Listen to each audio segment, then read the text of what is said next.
एक सवाल से शुरू करते हैं। अगर कोई तुमसे बोले बस एक काम कंप्लीट कर लो फिर पूरा दिन टेंशन फ्री रहेगा, तो तुम कौन सा काम चूज करोगे? वही ना जो सबसे इजी हो। पर प्रॉब्लम यही है, हम सबके पास एक ऐसा काम होता है जो दिमाग के कोने में बैठा रहता है। जब भी उसके बारे में सोचते हो मन हैवी हो जाता है, दिल बोलता है यार बाद में, और जैसे ही हम उसे अवॉइड करते हैं थोड़ी देर के लिए रिलीफ मिलता है, पर दिन भर एक अजीब सी गिल्ट साथ चलती रहती है। ब्रायन ट्रेसी की ईट दैट फ्रॉग इसी गिल्ट के सेंटर पे सीधा स्पॉटलाइट डाल देती है। इस बुक का नाम सुन के पहले रिएक्शन होती है भाई फ्रॉग कौन खाता है, पर यही अजीब सा नाम एक बहुत सिंपल पर डेंजरस ट्रुथ छुपाता है।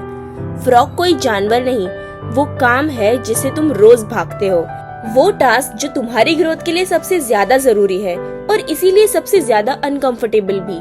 बुक के शुरू में ही एक थॉट आता है जो सीधा ईगो पे लगता है। अगर तुम्हारे सक्सेस का सीक्रेट तुम्हारे टैलेंट या लक में नहीं बल्कि इस बात में हो कि तुम सबसे मुश्किल काम कब करते हो, तो ज्यादा लोग यही फेल होते हैं। इसीलिए नहीं कि वो लेजी है, बल्कि इसीलिए क्योंकि वो अपने दिन का कंट्रोल छोटी छोटी कंफर्टेबल चीजों को दे देते हैं। सोचो एक नॉर्मल सा दिन, तुम काम पे बैठे हो, लैपटॉप खुलता है और तुम सोचते हो पहले थोड़ा सा वार्म अप कर लेता हूँ, email check, message reply, desk arrange.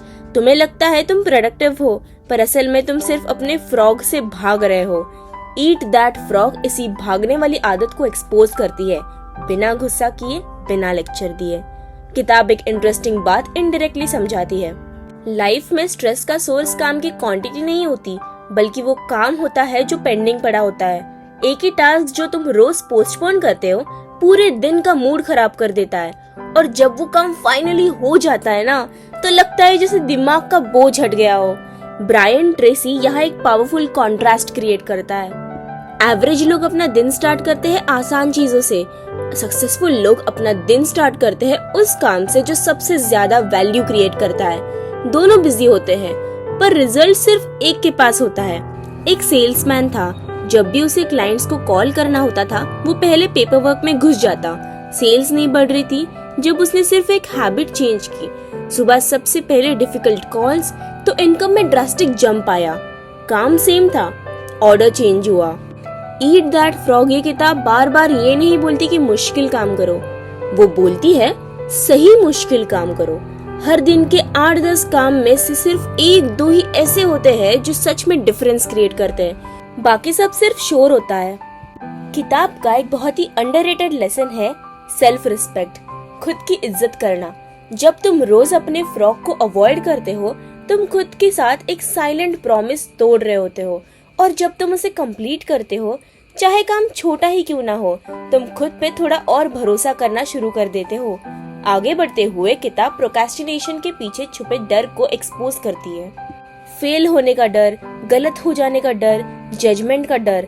तुम बोलते हो अभी परफेक्ट टाइम नहीं है, पर असल में परफेक्ट टाइम कभी होता ही नहीं। एक्शन लेने के बाद ही चीजें क्लियर होती है। एक छोटा सा रिलेटेबल सीन बताऊं? तुम सोचते हो कल से रूटीन पक्का, कल आता है, फिर कल पे छोड़ देते हो। ईट दैट फ्रॉग ये इल्यूजन तोड़ देती है कि फ्यूचर का तुम ज्यादा डिसिप्लिन्ड होगा। जो आज हो वही रियल है। बुक के एंड के पास आते आते एक बात क्रिस्टल क्लियर हो जाती है, तुम्हारी जिंदगी का क्वालिटी डिसाइड होता है उन कामों से जो तुम तब करते हो जब कोई देख नहीं रहा होता, जब तुम्हें कोई फोर्स नहीं कर रहा होता, जब सिर्फ तुम और तुम्हारा फ्रॉग होते हैं। इस किताब का मैजिक ये नहीं है कि तुम्हें ओवरनाइट चेंज कर दे, मैजिक ये है कि तुम्हें एक अनकंफर्टेबल सवाल छोड़ के जाती है। अगर मैं रोज वही काम कर लूं जिससे मैं सबसे ज्यादा भागता हूँ, तो मेरी जिंदगी 6 महीने बाद कैसी होगी? तो अब तुम बताओ, कल सुबह सबसे पहले क्या खाने वाले हो, टोस्ट या फ्रॉग? ऐसी ही लाइफ चेंजिंग वीडियोस के लिए चैनल को लाइक और सब्सक्राइब करें। रोज एक कहानी सुन